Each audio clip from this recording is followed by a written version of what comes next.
On October 2nd, 2021, Philippine President Rodrigo Duterte announced his retirement from politics. The president, since 2016, was originally going to run for vice president. However, he subsequently announced his retirement. But not for long, as on November 15th, Duterte announced he would run for senator. Still, the end of Duterte's presidency will mark a transition point for the Philippines, especially coming at a time when the Philippines is caught in the web of international geopolitics and great power competition.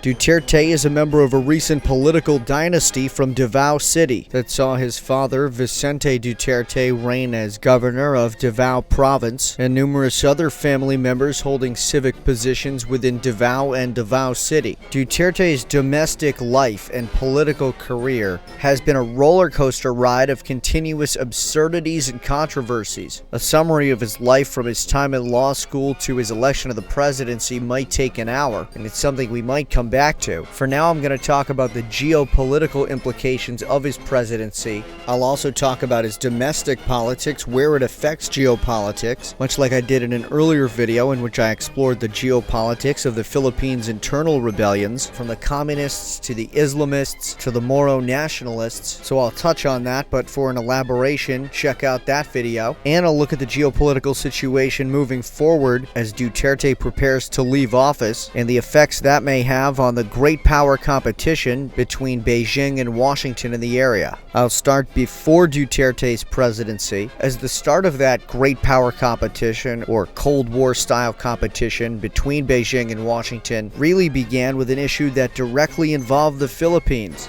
The Scarborough Shoal is a submerged reef, 119 nautical miles off of the Philippine island of Luzon. There's no landmass to claim, however it is a shoal which grants fishing rights, which are claimed by the Philippines. Beijing also claims this as being within its 9-dashed line, which in the early 2010s began to be actively pursued under new leader Xi Jinping. On April 8, 2012, a Philippine plane spotted Chinese vessels anchoring around the Scarborough Shoal. Later, Philippine Navy vessels intercepted fishing boats under Beijing's control which had illegally fished in the area. However, they were prevented from arresting the fishermen by the CCP's naval police and also their naval auxiliaries, which are paramilitary fishing vessels. This previewed much of the strategy the CCP would eventually use throughout the decade in the Spratly Islands, as well as in the Paracel Islands, where Beijing eventually progressed to annexation and now settlement of their new Sanxia City.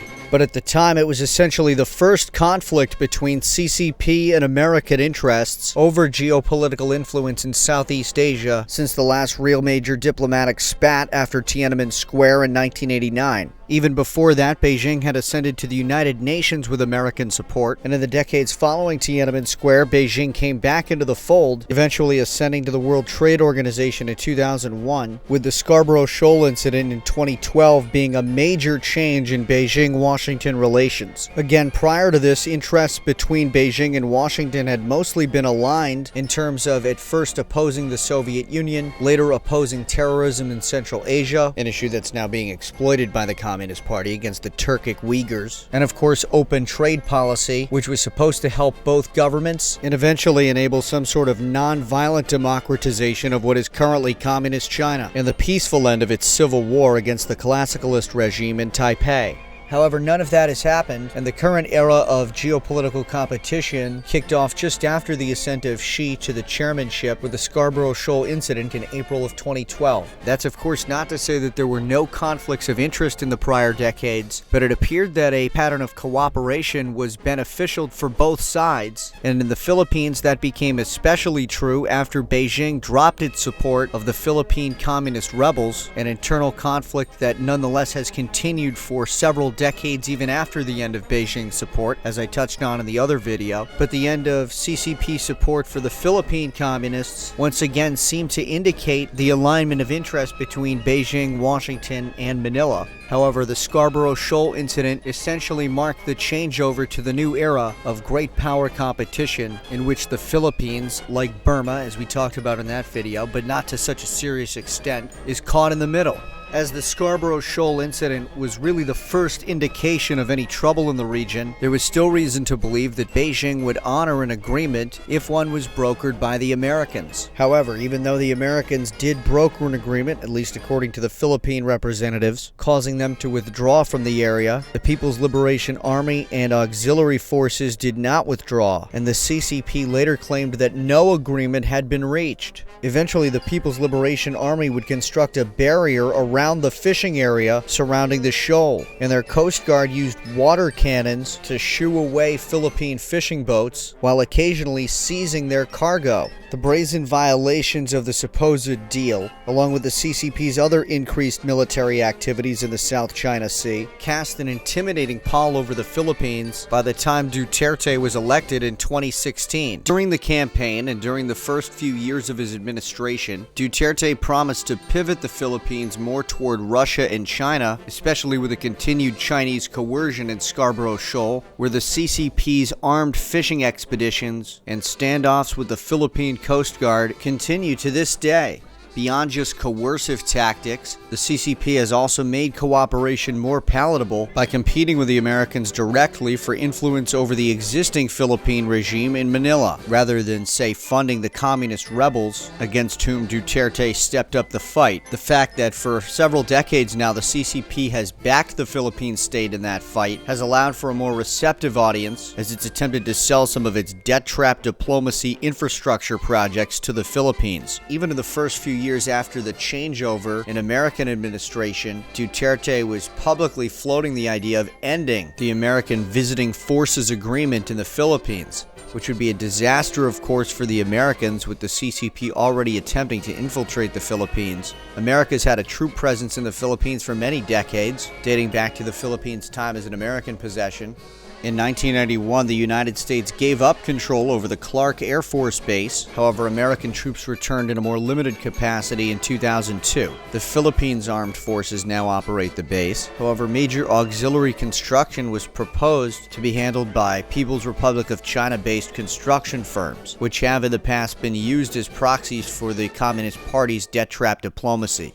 The Philippines, however, unlike many of the CCP's other targets, has that other string to pull on in its long-standing American relationship and the continuing American troop presence in the area. Furthermore, relations between Washington and Manila warmed after the first few years of the Trump administration, as the two outspoken leaders formed a personal camaraderie. Beyond just the personal connection, America was at that time beginning to realize the scope of the CCP's intentions in Asia and the world in 2018 and 2019, and subsequently pivoted the focus of American foreign policy to containing the CCP and bolstering its allies in South, Southeast, and East Asia. Armed with a renewed confidence that America would be able to back up its future diplomacy by force of arms, unlike what happened in the 2012 Scarborough Shoal incident, the Philippines was more and more pulled back into the American sphere of influence.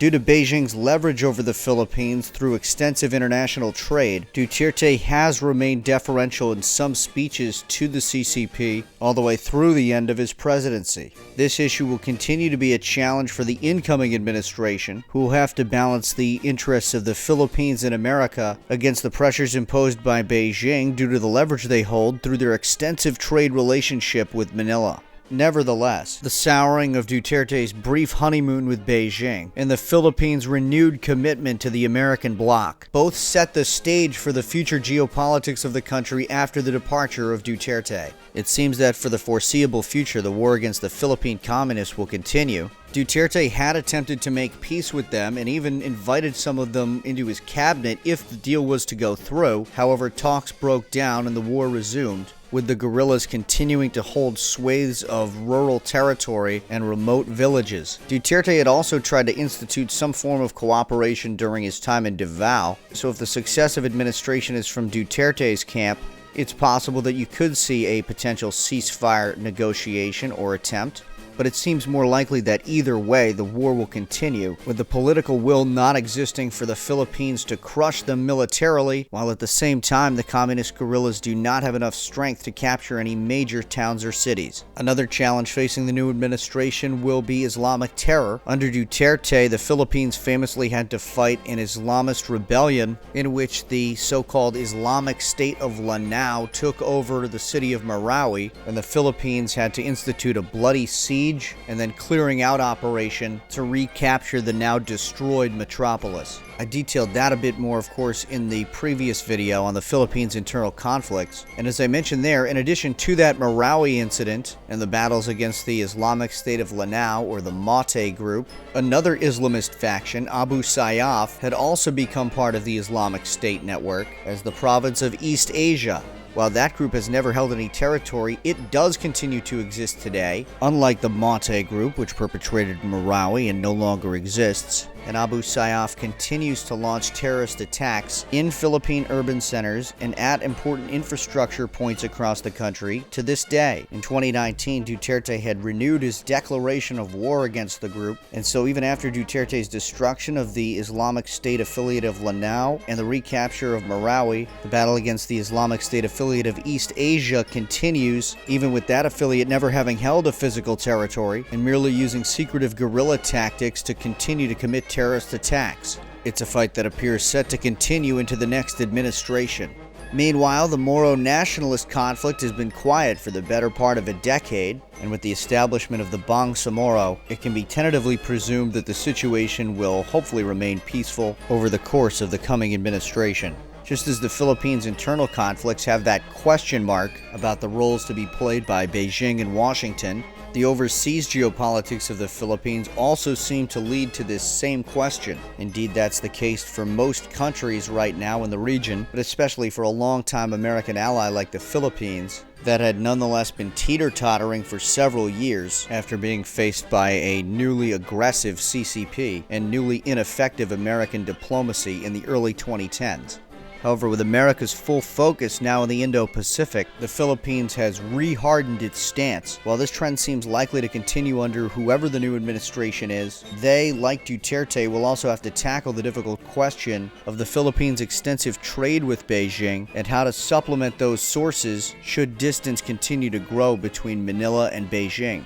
In the end, despite Duterte's roller coaster ride of rhetoric, he is giving up power under the normal terms of the Constitution, something he himself once doubted that he would do. And while many of his domestic policies are controversial nonetheless, and he even flirted with the CCP during a time of American weakness, in the late 2010s, Duterte solidified the Philippines' position within the American bloc in Southeast Asia, while successfully fighting off Islamist secession and intensifying the fight against the Philippines' internal communist rebels. Duterte's family is still extensively involved in politics, and it's possible we'll see another Duterte in a prominent national position at some point. For now, as I mentioned, Rodrigo himself is pursuing a senatorial seat, and after initially wanting to run on the vice presidential ticket, being unable to run again for the presidency, he at first had announced his retirement before choosing the Senate route. As Duterte has burnished one of the more notable presidencies in the history of the Philippines, it'll be both an interesting and pivotal question to see where the country goes from here, while also being set up by Duterte on a path to continue many of his policies, with almost all geopolitical issues in the Philippines being framed in the context of the great power competition between Beijing and Washington. The Philippines' own interests have tended to be backed up by Washington over the years, making Duterte's renewed positioning of the Philippines within the American bloc in the late 2010s a policy that would be politically difficult for any future administration to change. In any case, we'll keep our eye on the country during this important time of transition. Thank you so much for watching. Be sure to like and subscribe. Check us out on Patreon if you can. And check out the basis for these videos at apoliticalworldmap.org. Thanks again for watching. I'm Alex. I am out.